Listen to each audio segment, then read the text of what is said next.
Now I'm going to talk about a way in which you can add spice to a piece of music by deliberately incorporating notes that aren't a part of the key that you've chosen. Music theorists call these notes accidentals, but I'm going to call them something else that I think makes things clearer. I'm going to call them foreign notes because they come from outside the key you're playing or singing in. Here, for example, is a fancied-up version of our old friend Rudolph in the key of C.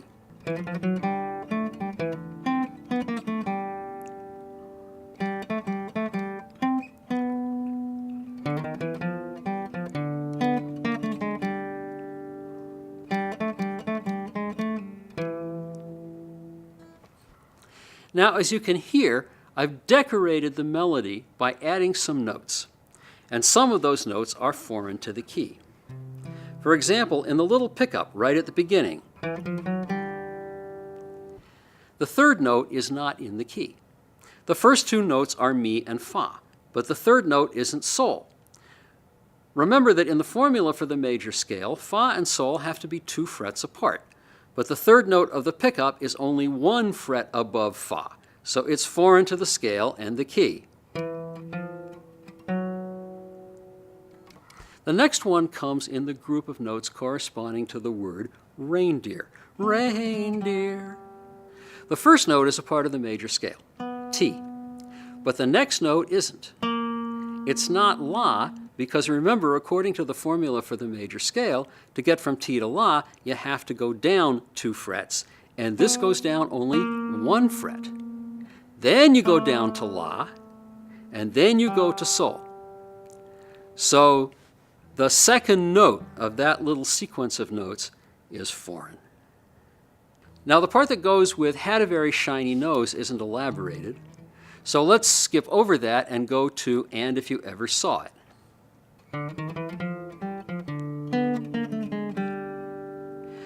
Again, there's a 3-note pickup at the beginning. Here it is, slowed way down. Now, can you tell which of those 3 notes is the foreign one? If you said the second, then you were right. The first of the 3 is re, and the third is mi. The second one comes in between them, just 1 fret up from re, so it isn't part of the scale or the key. The next fancy bit comes in the little part where you sing the words saw it. And this is made up of 4 notes like this. Saw it. Now let me slow that way down again. Saw it. Which of those 4 notes is foreign? Actually, there are 2 foreign notes here. The first is because it's in between T and La. The word ever ends on T. And if you ever saw it. So saw, that's foreign because that's just 1 fret down from T. Then you get to La, that's in the scale, and then 1 fret down from there, so there's 1 more foreign note because it's between La and Sol. Finally, there's you would even say it glows, which I fancied up by adding just 1 note on the word say. You would even say it glows.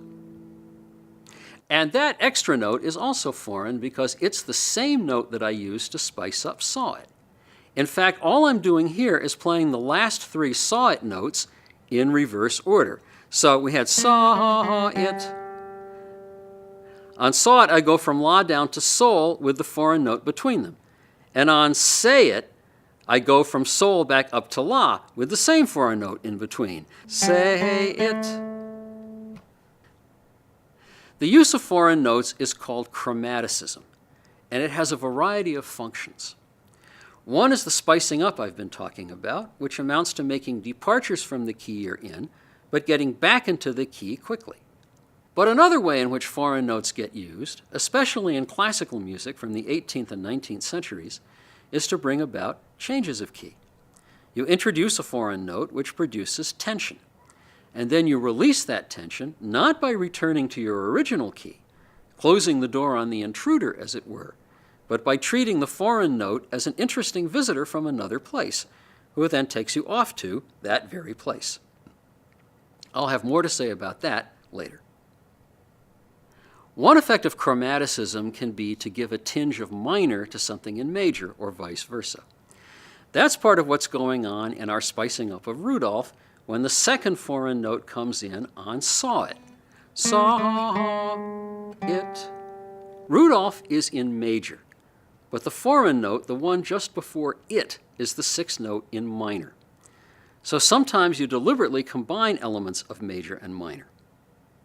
One of the most interesting ways of doing this is found in the kind of music called blues, which I'm going to talk about more later. Chromaticism shows up all over Western music, classical and popular both. Here are a couple of examples from popular music. One is a barbershop quartet favorite called Down by the Old Mill Stream, which starts out like this. Down by the old mill stream, where I first met you. Here's a later one from the World War II era that stayed popular long after that time and that you might know, called Sentimental Journey, which starts like this. Gonna take a sentimental journey, gonna put my mind at ease, gonna take a sentimental journey and renew old memories.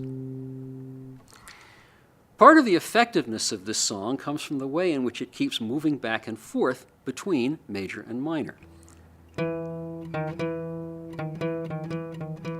See, here's major, minor, major, minor. This gives the song a very sassy feel, but it also captures an undercurrent of mixed emotions. Happy, it will be good to revisit old friends and favorite places, but also sad. The past can't be completely brought back. To sum up, we've seen how foreign notes, notes from outside a key, can be used to add spice to music that would otherwise be rather bland. This device, chromaticism, is found all over Western music, and one of its effects is to put major and minor together. I also said that foreign notes can be used to bring about changes of key, and we'll see an example of that before long. So that's it for this part of the series. Go take another break, and I'll see you again soon in part 3.